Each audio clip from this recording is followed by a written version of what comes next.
Hello बच्चों, कैसे हो आप लोग? उम्मीद है कि अच्छे होंगे। और मुझे उम्मीद है कि पार्ट 1 वीडियो जो भारत में राष्ट्रवान वीडियो है उसको आप लोग देख चुके होंगे। यदि अभी तक आप लोग नहीं देखे होंगे तो आप प्लेलिस्ट में जाइए और इसका पार्ट 1 वीडियो देख लीजिए। ये पार्ट 2 वीडियो हो रहा है। इसमें जितने भी आपका जो चैप्टर है भारत में राष्ट्रवाद, उसमें से जितने भी क्वेश्चन बचे थे ऑब्जेक्टिव के, इसमें हम लोग शामिल किए हैं। बहुत सारे इंपॉर्टेंट क्वेश्चन शामिल है, इसलिए अच्छे से आप लोग देखिए और अपने एग्जाम की अच्छे से तैयारी कीजिए। क्लियर है? चलिए हम लोग लेट नहीं करते हैं, स्टार्ट करते हैं। जैसे कि आप सब जानते हैं कि पार्ट 1 में हम लोग क्वेश्चन 30 तक को सॉल्व किए थे। इसमें 30 से ऊपर क्वेश्चन को लेकर के हम लोग चल रहे हैं और वीडियो ज़्यादा लंबा नहीं होगा। सो अच्छे से आप लोग देखिए और सीखिए। स्टार्ट करते हैं। हम लोग क्वेश्चन नंबर 31 से लेकर के इसमें चल रहे हैं और 30 तक हम लोग पार्ट 1 वीडियो में क्लियर कर चुके हैं। तो एक बात आप लोग ध्यान दीजिएगा कि इसमें जितने भी क्वेश्चन है सभी इंपॉर्टेंट क्वेश्चन है, सभी एग्जाम में आप लोग के आए हुए हैं, इसलिए इस सब को क्वेश्चन को अच्छे से आप लोग क्लियर कर लीजिएगा। और मुझे उम्मीद है कि यदि आप लोग इस क्वेश्चन को अच्छे से क्लियर कर लेते हैं तो आपका 5 नंबर कम से कम इस चैप्टर से जरूर आएगा। 5 नंबर का ऑब्जेक्टिव जरूर आएगा और इस वीडियो से आएगा। पार्ट 1 पार्ट 2 वीडियो मिला करके कम से कम 5 नंबर का क्वेश्चन आप लोग का आएगा, इसलिए आप लोग अच्छे से इसको देखिए और सीखिए। चलिए बताइए, पहला क्वेश्चन है, भारतीय राष्ट्रीय कांग्रेस की स्थापना किसने की? भारतीय राष्ट्रीय कांग्रेस की स्थापना किसने की? यदि आप लोग जानते हैं तो फटाफट कमेंट करके बताइए, और नहीं तो देखिए ऑप्शन आप लोग के सामने है। A O Hume, W C Banerjee, Badruddin Tyab और एनी बेसेंट। तो जो भारतीय राष्ट्रीय कांग्रेस की स्थापना किसने की, तो स्थापना की जब हम लोग बात करेंगे तो भारतीय राष्ट्रीय कांग्रेस की स्थापना ए ओ ह्यूम के द्वारा किया गया। ठीक है, ए ओ ह्यूम के द्वारा किया गया। कभी कभी इनका पूरा नाम भी दे सकता है। इनका पूरा नाम है Allan Octavium Octavium Octavian Allan Octavian Hume. ये इनका पूरा नाम है, तो कभी कभी पूरा नाम भी लिख सकता है या शॉर्ट में ए ओ ह्यूम के नाम से ही ज्यादातर बच्चे जानते हैं और हम लोग भी ज्यादा कोशिश करते हैं ए ओ ह्यूम बोलने के लिए। ठीक है, तो शॉर्ट नेम भी याद रखिएगा और फुल नेम भी याद रखिएगा। क्लियर है? चलिए नेक्स्ट क्वेश्चन की तरफ हम लोग आगे बढ़ते हैं। नेक्स्ट क्वेश्चन है, फॉरवर्ड ब्लॉक की स्थापना किसने की? फॉरवर्ड ब्लॉक की स्थापना किसने की? बताइए आप लोग। ऑप्शन आप लोग के सामने है। जवाहरलाल नेहरू, सुभाष चंद्र बोस, कैप्टन मोहन सिंह या फिर रविन्द्रनाथ टैगोर। बोलिए। तो फॉरवर्ड ब्लॉक की स्थापना की, इसका आंसर हो जाएगा सुभाष चंद्र बोस। ख ख number is right answer. Clear है? चलिए नेक्स्ट क्वेश्चन को हम लोग देखते हैं। नेक्स्ट क्वेश्चन है, किस वर्ष साइमन कमीशन भारत आया? ध्यान दीजिएगा, क्वेश्चन ये नहीं है कि साइमन कमीशन का गठन किस वर्ष हुआ। ठीक है, यदि साइमन कमीशन का गठन पूछा जाएगा तो वो अलग वर्ष होगा, और साइमन कमीशन किस वर्ष भारत आया ये अलग क्वेश्चन हो गया। ठीक है, चलिए आंसर दीजिए। ऑप्शन आप लोग के सामने है, 22 में, 24 में, 28 में, 27 में। तो एक चीज यहाँ पे क्लियर कर देते हैं कि जो साइमन कमीशन का गठन हुआ था वो 27 में गठन किया गया था।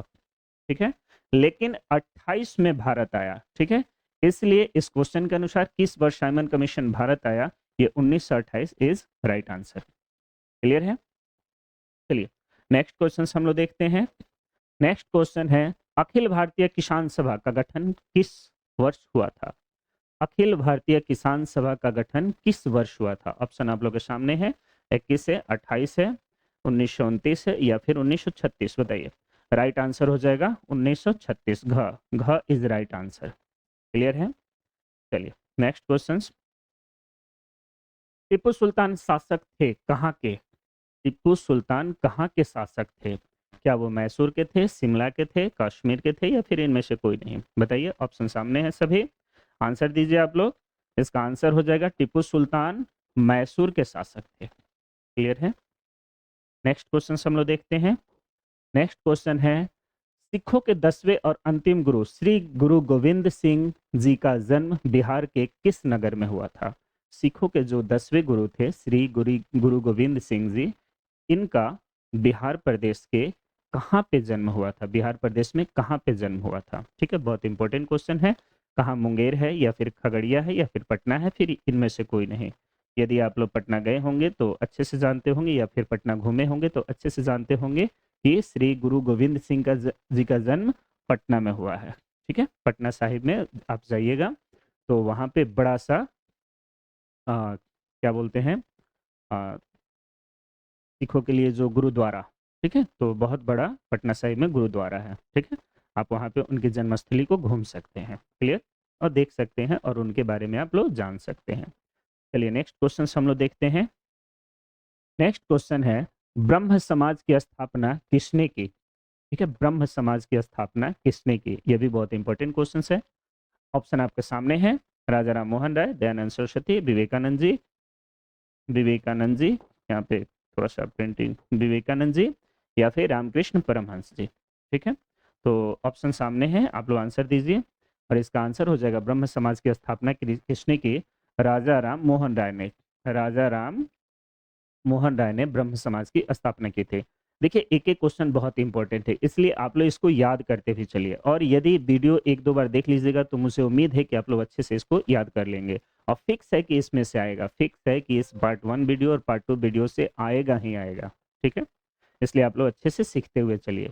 यदि आप लोग अच्छे से पढ़ना चाहते हैं तो ऑनलाइन क्लासेस को आप लोग परचेज भी कर सकते हैं, कुंती ऑनलाइन क्लासेस को, या फिर जो अपकमिंग बच्चे हैं जो अभी 9th में है और 10th की तैयारी अगले वर्ष से करना चाहेंगे, वो लोग को आप लोग बता सकते हैं कि कुंती ऑनलाइन क्लासेस को आप लोग परचेज कर लीजिए, और उसमें हम लोग और बेहतर तरीके से बता रहे हैं सारे सब्जेक्ट को। क्लियर है? चलिए नेक्स्ट क्वेश्चन को हम लोग देखते हैं। नेक्स्ट क्वेश्चन है गांधी जी ने साबरमती आश्रम की स्थापना किस वर्ष की? गांधी जी ने साबरमती आश्रम की स्थापना किस वर्ष की? ऑप्शन आप लोग के सामने है, 1895, 1900, 1915 या फिर 1916। तो इसका आंसर दीजिए आप लोग, और इसका आंसर हो जाएगा 1915। ग number is right answer. Clear है? चलिए नेक्स्ट क्वेश्चन हम लोग देखते हैं। नेक्स्ट क्वेश्चन है भारतीय राष्ट्रीय कांग्रेस की स्थापना कब हुई? देखिए बहुत ही ज्यादा इंपॉर्टेंट क्वेश्चन है ये, 19 में भी आया हुआ है, 21 में भी आया हुआ है, 22 में भी आया हुआ है, 23 में भी आया हुआ है, हो सकता है कि 25 में भी आ जाए। ठीक है, या फिर ये कॉम्पिटिटिव एग्जाम में भी पूछा जाता है, इसलिए इसको आप लोग अच्छे से याद कर लीजिए। भारतीय राष्ट्रीय कांग्रेस की स्थापना कब हुई, अर्थात किस वर्ष हुई? 1885, 1890, 1895 या फिर 1900? इसका राइट आंसर होगा, हाँ बताइए आप लोग। चलिए 1885, very good, 1885 is right answer. 1885 में ए.ओ. ह्यूम जी के द्वारा भारतीय राष्ट्रीय कांग्रेस की स्थापना की गई। क्लियर है? चलिए नेक्स्ट क्वेश्चन हम लोग देखते हैं। नेक्स्ट क्वेश्चन है सिपाही विद्रोह कब हुआ? सिपाही विद्रोह कब हुआ? इसे भारत के प्रथम स्वतंत्रता संग्राम के नाम से भी जाना जाता है। ठीक है, तो सिपाही विद्रोह कब हुआ आप लोग बताइए। ऑप्शन आप लोग के सामने है, 55 में हुआ, 1800 या फिर 1857 में हुआ, या फिर 1885 में हुआ, या फिर 1887 ईस्वी में हुआ। बहुत इंपॉर्टेंट है, और इसका आंसर हो जाएगा 1857। Clear, 1857 is right answer. So 1857 में सिपाही विद्रोह हुआ था। क्लियर, नेक्स्ट हम लोग देख लेते हैं। नेक्स्ट क्वेश्चन है बंगाल विभाजन कब हुआ? बंगाल विभाजन कब हुआ? ठीक है, तो बंगाल विभाजन ऑप्शन आप लोग के सामने है, 1855, 1857, 1905 या फिर 1911। ऑप्शन सामने है, आंसर दीजिए। इसका जो आंसर हो जाएगा बंगाल विभाजन 1905 में हुआ, अर्थात ग इज राइट आंसर। ग इज राइट आंसर। देखिए ग ख ग इस सब से ज्यादा फर्क नहीं पड़ता, क्योंकि ऑप्शन हो सकता है आप लोग के क नंबर में ये दे दे, या फिर यही उठा करके ख नंबर में लिख दे, या फिर घ नंबर में लिख दे। तो क ख ग ज्यादा मत समझिएगा, 1905 बस याद रखिएगा। ठीक है, फैक्ट जो है वो याद रखिएगा, वो किसी भी नंबर पे दे सकता है। क्लियर है? चलिए यहाँ से एक क्वेश्चन आप लोग से करते हैं, देखते हैं कि आप लोग की तैयारी कितनी अच्छी से हुई है। बंगाल विभाजन कब हुआ? ये तो हो गया 1905 में, लेकिन उस समय वायसराय कौन थे, यानी किसके शासनकाल में बंगाल का विभाजन हुआ? यदि आप लोग आंसर जानते हैं तो फटाफट वीडियो को स्टॉप कीजिए और कमेंट बॉक्स में कमेंट कीजिए। ठीक है, देखते हैं आप लोग की तैयारी कितने अच्छे से हुई है। नेक्स्ट क्वेश्चन हम लोग देखते हैं। किस घटना के विरोध में महात्मा गांधी ने अपनी कैसर हिंद की उपाधि त्याग दी? किस घटना के विरोध में महात्मा गांधी ने अपनी कैसर ए हिंद की उपाधि त्याग दी? जो उन्हें ये उपाधि मिली थी ब्रिटिश गवर्नमेंट के द्वारा कैसर हिंद की उपाधि मिली थी, इसको उन्होंने त्याग कर दिया। आखिर किस घटना के बाद? क्या वो चौरी चौरा कांड के बाद, या फिर जालियांवाला बाग हत्याकांड के बाद, या फिर गांधी इरविन पैक्ट के, या पैक्ट होगा गांधी इरविन पैक्ट के बाद, या फिर किसान आंदोलन के बाद? बताइए, ऑप्शन आप लोग के सामने है। तो इसका आंसर हो जाएगा कि जालियांवाला बाग हत्याकांड के विरोध में महात्मा गांधी ने कैसर हिंद की उपाधि त्याग दी। ध्यान दीजिएगा कि इस घटना के बाद एक और जो महान पुरुष थे, उन्होंने भी अपनी एक उपाधि त्याग दी थी, नाइट की उपाधि त्याग दी थी। तो क्वेश्चन आप लोग से ये है कि नाइट की उपाधि किसने त्याग दी? ये क्वेश्चन आप लोग से है। यदि आप लोग जानते हैं तो कमेंट में इसका आंसर दीजिए। क्लियर? चलिए, फिलहाल इस क्वेश्चन को ध्यान रखिएगा कि कैसर हिंद की उपाधि महात्मा गांधी ने जालियांवाला बाग हत्याकांड के विरोध में त्याग दी थी। क्लियर है? चलिए, नेक्स्ट क्वेश्चन हम लोग देखते हैं। नेक्स्ट क्वेश्चन है, चौरी चौरा कांड के बाद गांधी जी ने निम्नलिखित में से किस आंदोलन को बंद कर दिया? चौरी चौरा कांड के बाद गांधी जी ने निम्नलिखित में किस आंदोलन को बंद कर दिया? सबसे पहले आप लोग को यह भी ध्यान में रखना होगा कि जो चौरी चौरा कांड है वो कहाँ पे हुआ था। ठीक है, तो उत्तर प्रदेश के गोरखपुर जिले में हुआ था। क्लियर है? उत्तर प्रदेश के गोरखपुर जिले में हुआ था। और उस समय कौन से आंदोलन चल रहे थे जिनको बंद कर दिया गया? ठीक है, जब यह घटना हुई चौरी चौरा कांड, तो ठीक है, क्या खिलाफत आंदोलन बंद कर दिया गया, या फिर सविनय अवज्ञा आंदोलन बंद कर दिया, या फिर भारत छोड़ो आंदोलन बंद कर दिया गया, या फिर असहयोग आंदोलन बंद कर दिया गया? ठीक है, तो आप लोग को पता है कि खिलाफत आंदोलन तो जो चला था वो 1920 में चला था, ये तुर्क के खिलाफ और तुर्क देश के समर्थन में। भारत छोड़ो आंदोलन तो 42 में स्टार्ट हुआ, सविनय अवज्ञा आंदोलन लगभग 30 में स्टार्ट हुआ। तो असहयोग आंदोलन इज राइट आंसर, ठीक है, तो चौरी चौरा कांड के बाद गांधी जी ने निम्नलिखित में से किस आंदोलन को बंद कर दिया? तो असहयोग आंदोलन को बंद कर दिया। क्लियर है? राइट आंसर इज ग। क्लियर है? चलिए, नेक्स्ट क्वेश्चन हम लोग देखते हैं। नेक्स्ट क्वेश्चन है, भारत छोड़ो आंदोलन का प्रसिद्ध नारा क्या था? भारत छोड़ो आंदोलन का प्रसिद्ध नारा क्या था? ऑप्शन आप लोग के सामने है। इनकलाब जिंदाबाद, करो या मरो, फूट डालो और शासन करो, या फिर वंदे मातरम? बताइए, आंसर दीजिए।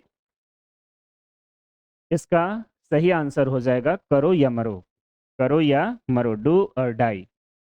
बिल्कुल, ये लास्ट नारा था कि अब इसके बाद या तो मर जाओ, या तो कर गुजरो, या फिर करके अपनी आज़ादी को ले लो, क्योंकि इसके बाद ऑप्शन मिलने वाला नहीं था। ये लास्ट चांस था और जम के सभी ने मिल करके इसकी तैयारी की, सभी ने मिल करके अंग्रेजों के खिलाफ खड़े हुए और तब जाकर के हमें आज़ादी मिली। क्लियर है?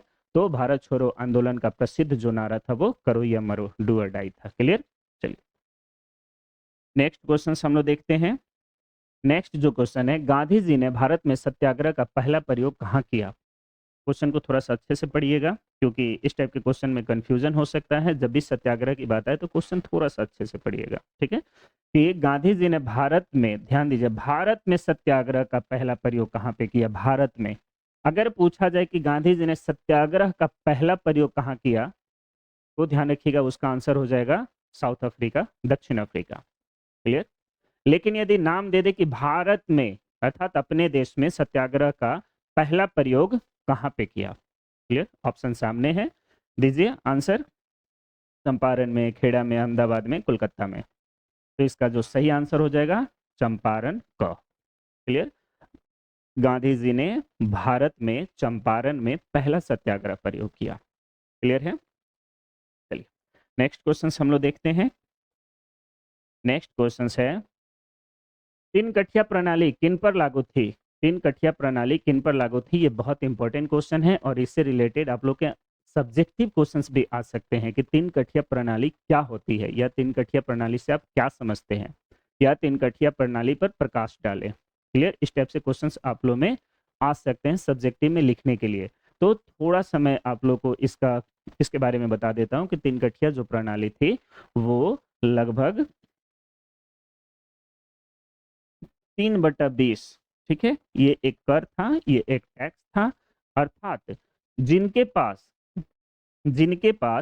20 कट्ठा सपोज कीजिए कि जमीन है, तो 3 कट्ठा पे उनको नील की खेती करनी पड़ती थी, उन किसानों को नील की खेती करनी थी। ठीक है, 3 कट्ठिया प्रणाली। ठीक है, इसी को कहते हैं कि जिनके पास यदि 20 कट्ठा जमीन है तो लगभग 3/20 अर्थात 3 हिस्से पे 3 कट्ठा पे समझिए, ठीक है, कि उनको नील की खेती करनी पड़ती थी और वो भी उपजाऊ जमीन पे खेती करनी होती थी। ठीक है, लेकिन किसान करना नहीं चाहते थे। क्यों नहीं करना चाहते थे? एक तो उनको अच्छा दाम नहीं मिलता था। दूसरा दूसरा कारण ये था कि जो उनकी उपजाऊ जमीन थी उनकी उर्वरा शक्ति कम हो जाती थी नील की खेती करने से। क्लियर है? चलिए, तो इस क्वेश्चन से संबंधित और भी क्वेश्चन आ सकते हैं, इसलिए आप लोग उसको अच्छे से ध्यान दे करके सीख लीजिएगा। क्लियर? तो बताइए, 3 कट्ठिया प्रणाली किन पर लागू थी? किसानों पर, श्रमिकों पर, व्यापारियों पर या फिर उद्योगपतियों पर? तो ये थी 3 कट्ठिया प्रणाली किसानों पर। क इज राइट आंसर, किसानों पर लागू थी। ठीक है, श्रमिकों पर नहीं थी, व्यापारियों पर नहीं थी, उद्योगपतियों पर भी नहीं थी। क्लियर है? चलिए नेक्स्ट क्वेश्चन हम लोग देखते हैं। नेक्स्ट क्वेश्चन है, जालियांवाला बाग हत्याकांड की जांच के लिए सरकार ने किस समिति का गठन किया था? जालियांवाला बाग जो हत्याकांड हुई थी उसके जांच के लिए सरकार ने किस समिति का गठन किया? ऑप्शन आपके सामने है। ऑप्शन देखिए, हंटर समिति, डायर समिति, मॉन्टेग्यू समिति या फिर चेम्सफोर्ड समिति। आंसर दीजिए आप लोग। इसका जो राइट आंसर होगा हंटर समिति। ठीक है, तो जालियांवाला बाग हत्याकांड की जांच के लिए सरकार ने हंटर समिति की स्थापना की थी। क्लियर हो गया? चलिए, या फिर गठन किया था। नेक्स्ट क्वेश्चन हम लोग देखते हैं। नेक्स्ट जो क्वेश्चन है, डॉक्टर राजेंद्र प्रसाद का जन्म कहाँ है, सॉरी कहाँ हुआ था या कहाँ हुआ है, ये इस टाइप के क्वेश्चन होगा। ठीक है, राजेंद्र प्रसाद का जन्म कहाँ कहाँ हुआ था या कहाँ हुआ है? ठीक है, इस टाइप से क्वेश्चन आ सकता है, इसको आप लोग अच्छे से ध्यान रखिएगा। पहला है मध्य प्रदेश, दूसरा बिहार, तीसरा उत्तर प्रदेश और चौथा गुजरात। तो इसका आंसर तो आप लोग मेरे ख्याल से बहुत अच्छे से जानते होंगे यदि आप लोग बिहार से बिलोंग करते हैं तो, कि डॉक्टर राजेंद्र प्रसाद का जन्म बिहार में, बिहार के जीरादेई में हुआ था। क्लियर है? चलिए नेक्स्ट क्वेश्चन हम लोग देखते हैं। नेक्स्ट क्वेश्चन है, भारतीय कम्युनिस्ट पार्टी की स्थापना कब हुई? भारतीय कम्युनिस्ट पार्टी की स्थापना कब हुई? ऑप्शन है 1925, 1964, 1984, 1999। क्लियर? एक बात का इसमें ध्यान दीजिएगा इस क्वेश्चन को बनाते समय कि ऑप्शन में हो सकता है कि 1925 ना रहे, 1920 भी दे दिया जाए। आप लोग के एनसीईआरटी बुक में 1920 भी दिया है और 1925 भी दिया है। ठीक है, तो सीपीआई एम यदि ब्रैकेट में रहे, सीपीआई माओइस्ट, ठीक है, तो जब वो पूछे तो आप 1920 दीजिएगा। फिलहाल इस क्वेश्चन का आंसर हो जाएगा भारतीय कम्युनिस्ट पार्टी की स्थापना कब हुई, तो 1925 कानपुर में, 1925 कानपुर में, 1925 कानपुर में भारतीय कम्युनिस्ट पार्टी की स्थापना हुई थी। क्लियर? लेकिन क्वेश्चन एक ये भी पूछा जा सकता है कि ताशकंद में कब हुई थी? ताशकंद में भारतीय कम्युनिस्ट पार्टी की स्थापना कब हुई थी? तो उसका आंसर हो जाएगा 1920। क्लियर? चलिए नेक्स्ट क्वेश्चन को हम लोग देखते हैं। नेक्स्ट क्वेश्चन है, निम्न में से किस सिख गुरु का जन्म पटना में हुआ था? अभी जस्ट हम लोग चर्चा किए थे कुछ क्वेश्चन पहले, ठीक है, कि किनका जन्म पटना में हुआ था, तो ये तो ऑप्शन था पटना, है ना? तो यदि उनका नाम याद है तो आप लोग बताइए कि निम्न में से किस सिख गुरु का जन्म पटना में हुआ था?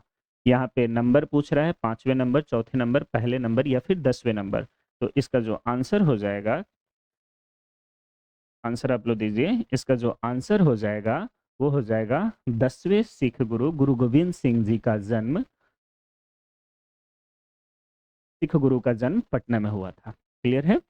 श्री गुरु गोविंद सिंह जी का जन्म, जो कि सिखों के 10वें गुरु थे, उनका जन्म पटना में हुआ था। क्लियर है? चलिए नेक्स्ट क्वेश्चन को हम लोग देखते हैं। नेक्स्ट क्वेश्चन हो जाएगा, बिहार बंगाल से कब अलग हुआ, पृथक हुआ, अर्थात बिहार बंगाल से कब पृथक हुआ अर्थात अलग हुआ? ठीक है, देखिएगा, बिहार बंगाल से कब अलग हुआ, बंगाल विभाजन नहीं कह रहा है। क्वेश्चन को ध्यान से पढ़िएगा कभी भी, ठीक है, ऑब्जेक्टिव बनाते समय। यदि जल्दबाजी कीजिएगा तो हो सकता है कि आप गलत आंसर लगा दें। ठीक है, बिहार बंगाल से कब अलग हुआ, ऑप्शन आप लोग के सामने है। ऑप्शन आप लोग देखिए, 1912, 1936, 1928 या फिर 1940। ठीक है, तो इसका सही आंसर हो जाएगा 1912। 1912 में बिहार बंगाल से अलग हुआ था। ये जब 1936 की बात की जाएगी तो बिहार उड़ीसा आपस में जब अलग हुए थे तो 1936 में। ठीक है, फिलहाल ये जो क्वेश्चन है बिहार बंगाल से कब अलग हुआ, पृथक हुआ, तो 1912 इज राइट आंसर। क्लियर।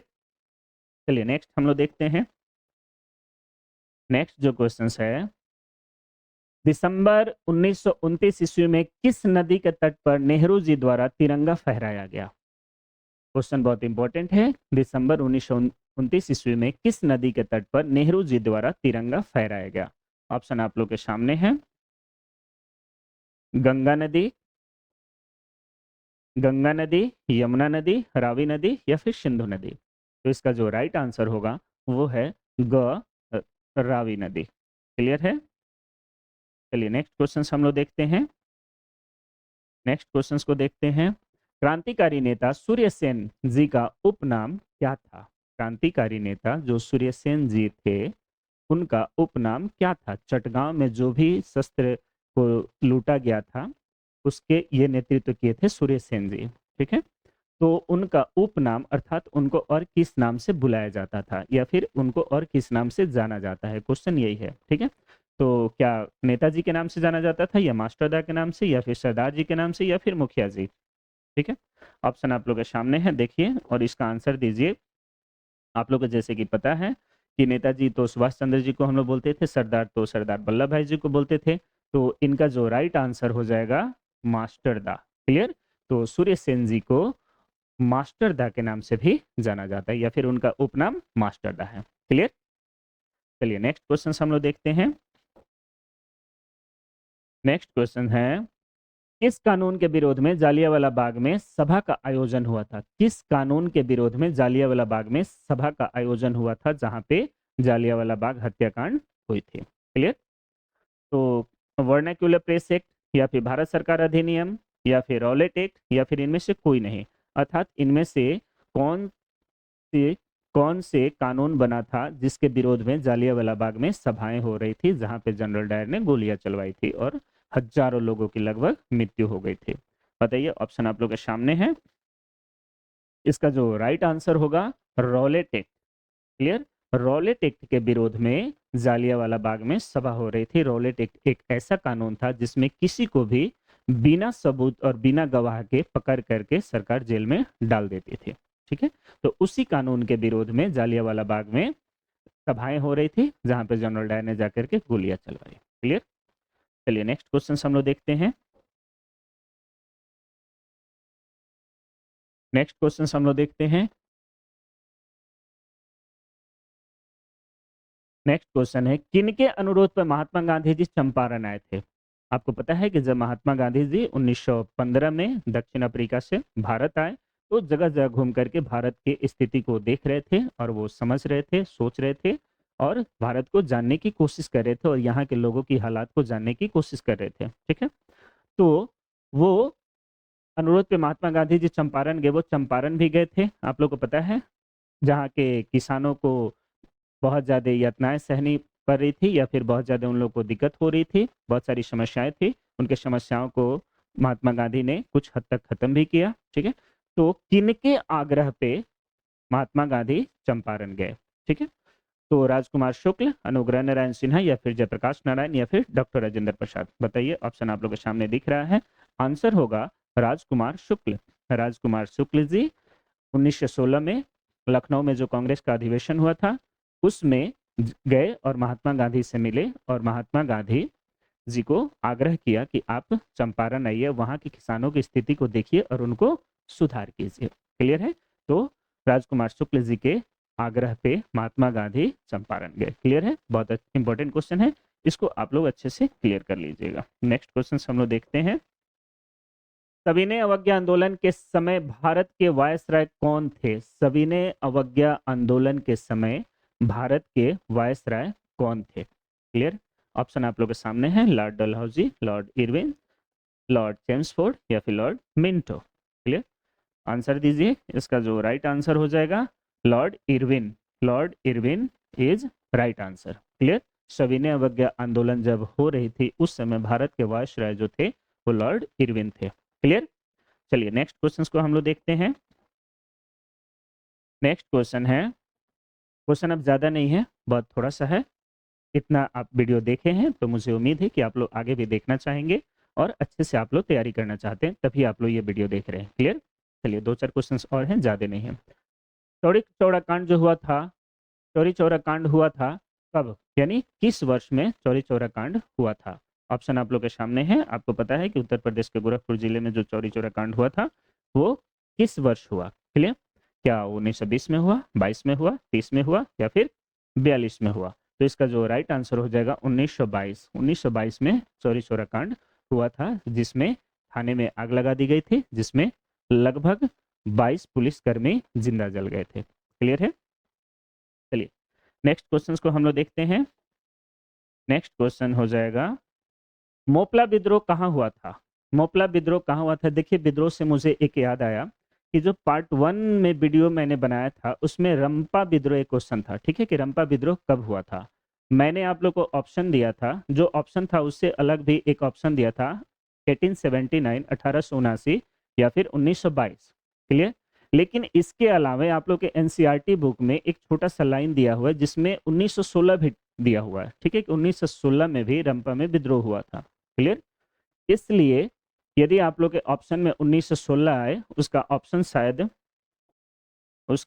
शायद 1916 था, फिर 1917 था और 18 भी था, 1918 और 1919 था। ठीक है, तो उसका जो राइट आंसर आप लोग उस टाइम टिक कीजिएगा, 1916 को राइट टिक कर दीजिएगा। ठीक है, और उसको जाकर के आप लोग फिर से देख सकते हैं। ठीक, चलिए, मैंने हालांकि डिस्क्रिप्शन में भी डाल रखा है पार्ट 1 वीडियो में। क्लियर? चलिए, तो रंपा विद्रोह क्लियर हो गया, 1916 आप लोग उस टाइम टिक कीजिएगा। इसके बाद हाँ, 1879 में भी हुआ था रंपा विद्रोह, आप लोग इसको भी ध्यान रखिएगा। ठीक है, लेकिन आपके ऑप्शन के अनुसार 1916 आंसर होगा। क्लियर? चलिए, इसको देखते हैं। मोपला विद्रोह कहाँ हुआ था? मोपला विद्रोह कहाँ हुआ था? महाराष्ट्र में हुआ था, बंगाल में हुआ था, गुजरात में हुआ था या केरल में हुआ था? आंसर दीजिए, ऑप्शन आप लोग के सामने है। तो इसका जो आंसर हो जाएगा, केरल के मालाबार तट के पास मोपला विद्रोह हुआ था। क्लियर है? ठीक, चलिए, इंपॉर्टेंट क्वेश्चन है, इसको आप लोग अच्छे से ध्यान दीजिएगा। हम लोग नेक्स्ट क्वेश्चन की ओर चलते हैं। नेक्स्ट क्वेश्चन है, नेक्स्ट क्वेश्चन को देखिए और इसका आंसर दीजिए आप लोग। नेक्स्ट क्वेश्चन है, दिल्ली समझौता हुआ, दिल्ली समझौता हुआ अर्थात किन के बीच हुआ? जो दिल्ली समझौता हुआ किन के बीच हुआ? बहुत इंपॉर्टेंट क्वेश्चन है, कंपटीशन में भी ये क्वेश्चन पूछा जाता है। यदि आप लोग आगे चल के कंपटीशन की तैयारी करना चाहते हैं तो भी इसको अच्छे से याद कर लीजिएगा। क्लियर? तो ऑप्शन आप लोग के सामने है, गांधी जी एवं नेहरू जी के बीच, या फिर गांधी जी और लॉर्ड इरविन के बीच, या फिर लॉर्ड इरविन और नेहरू जी के बीच, लॉर्ड इरविन और वल्लभ भाई पटेल के बीच। तो इसका जो राइट आंसर हो जाएगा वो हो जाएगा गांधी जी और लॉर्ड इरविन के बीच। ठीक है, इसलिए ख इज राइट आंसर। सो दिल्ली समझौता गांधी जी और लॉर्ड इरविन के बीच हुआ था। क्लियर? नेक्स्ट क्वेश्चन हम लोग देखते हैं। नेक्स्ट क्वेश्चन है, गांधी जी ने किस गोलमेज सम्मेलन में भाग लिया था? ये भी कंपटीशन में भी क्वेश्चन पूछा गया है, आप लोग के बुक में भी दिया गया है और बहुत बार रिपीट भी किया गया है। ठीक है, तो इसको अच्छे से आप लोग देख लीजिएगा कि गांधी जी ने किस गोलमेज सम्मेलन में भाग लिया था। प्रथम गोलमेज में भाग नहीं लिया था उन्होंने, ठीक है, द्वितीय गोलमेज सम्मेलन में उन्होंने भाग लिया था, इसलिए इसका राइट आंसर हो जाएगा द्वितीय गोलमेज सम्मेलन। क्लियर है? द्वितीय गोलमेज सम्मेलन में गांधी जी ने भाग लिया था। क्लियर? चलिए, नेक्स्ट क्वेश्चन को हम लोग देखते हैं। नेक्स्ट क्वेश्चन है, भारत सरकार अधिनियम 1919 को डॉट डॉट डॉट के नाम से भी जानते हैं, अर्थात भारत सरकार अधिनियम 1919 को और किस नाम से जाना जाता है? ठीक है, ऑप्शन आप लोग के सामने है, मॉन्टेग्यू चेम्सफोर्ड योजना, या फिर Simon commission, Indian statutory commission, या फिर नेहरू रिपोर्ट। आंसर दीजिए आप लोग। इसका जो राइट आंसर हो जाएगा, भारत सरकार अधिनियम 1919 को मॉन्टेग्यू चेम्सफोर्ड योजना के नाम से भी जानते हैं। क्लियर? सो क इज राइट आंसर। क्लियर है? नेक्स्ट क्वेश्चन हम लोग देखा जाए। चलिए, नेक्स्ट क्वेश्चन है, भारत में रेलवे और टेलीग्राफ लाइन की शुरुआत किसके शासनकाल में हुई?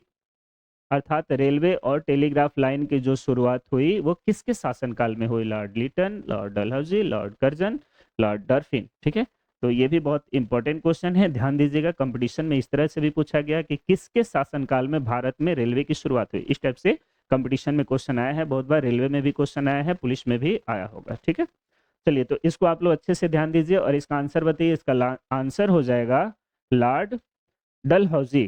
ठीक है, उनके शासनकाल में भारत में रेलवे की भी शुरुआत हुई और टेलीग्राफ लाइन की भी शुरुआत हुई। क्लियर है? चलिए, नेक्स्ट हम लोग देखते हैं।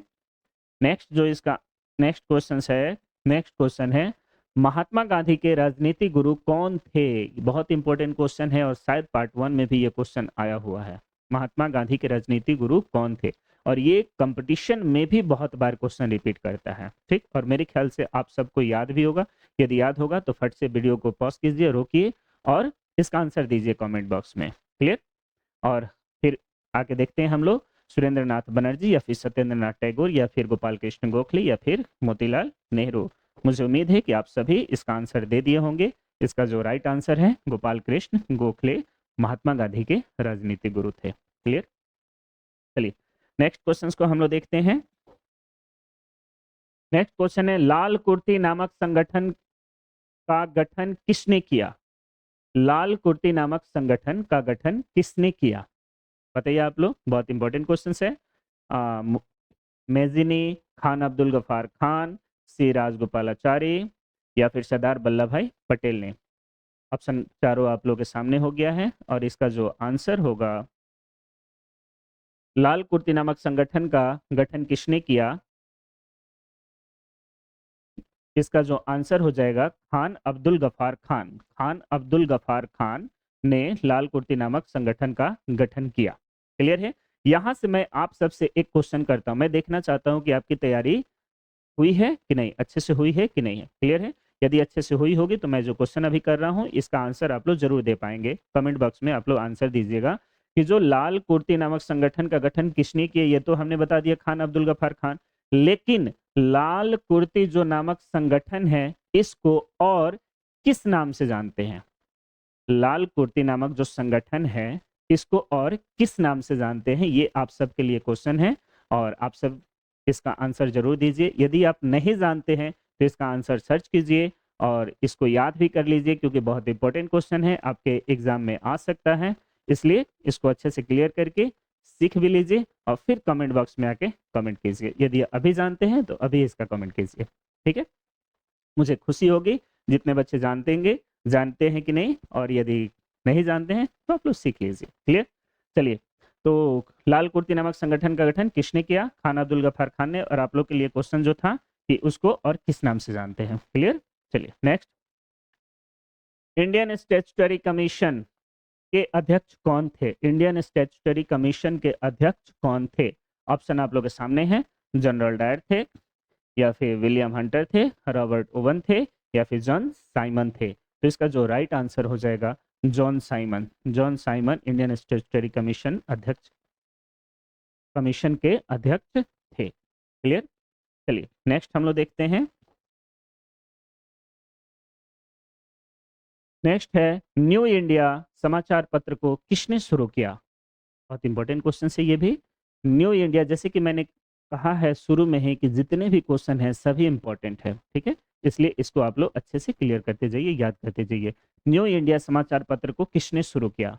तो क्या महात्मा गांधी शुरू किए, एनी बेसेंट शुरू किए, या फिर राजा राम मोहन राय ने किया, या फिर मनमोहन घोष ने किया? ठीक है, तो इसका जो राइट आंसर हो जाएगा, न्यू इंडिया समाचार पत्र को एनी बेसेंट ने स्टार्ट किया था। क्लियर है? न्यू इंडिया नामक समाचार पत्र को एनी बेसेंट ने स्टार्ट किया था, ताकि जितने भी आंदोलन हो रहे हैं, ठीक है, उन सब की जानकारी आम जनता तक भी पहुंचे। क्लियर? नेक्स्ट क्वेश्चन हम लोग देखते हैं। नेक्स्ट क्वेश्चन है, किस आयोग या कमेटी ने सतत पोषणीय विकास की अवधारणा प्रस्तुत की? किस आयोग या कमेटी ने सतत पोषणीय विकास की अवधारणा प्रस्तुत की? ऑप्शन आप लोग के सामने है।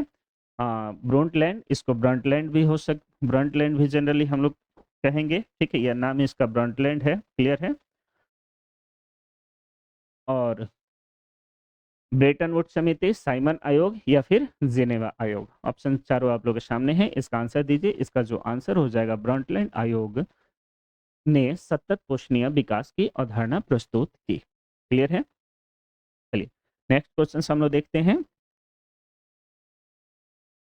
नेक्स्ट क्वेश्चन खत्म हो गया, अर्थात आपका पार्ट 1 और पार्ट 2 वीडियो में जितने भी इंपॉर्टेंट क्वेश्चंस हो सकते थे सभी यहाँ पे खत्म हो गए। और मुझे उम्मीद है कि आप सभी इन सबको अच्छे से देख करके याद कर लिए होंगे। यदि नहीं याद किए होंगे तो एक दो बार और वीडियो को आप देखिए, एक दो बार देखने से ही ऑटोमेटिक आप लोग को याद हो जाएगा। क्लियर है? देखिए, इसके अलावा 2 4 10 क्वेश्चन और भी हैं जो कि हम लोगों ने शामिल नहीं किया, हालांकि वो भी इंपॉर्टेंट क्वेश्चन, लेकिन वीडियो और ज़्यादा लंबा हो जाएगा। क्लियर? इसलिए हम लोग कोशिश करेंगे कि नेक्स्ट सेशन से इन सारे क्वेश्चंस को हम लोग इसमें इन्वॉल्व करें और आप लोग की तैयारी और बेहतर तरीके से कराई जाए। ठीक है? चलिए, तो फिलहाल के लिए इतना हम लोग रहने देते हैं। आगे हम लोग नेक्स्ट वीडियो में लेकर के कुछ नए सब्जेक्ट के नए चैप्टर को लेकर के आएंगे और आपकी तैयारी को और आगे बढ़ाएंगे। क्लियर है? तब तक के लिए आप लोग अच्छे से तैयारी कीजिए। Best of luck. Thank you.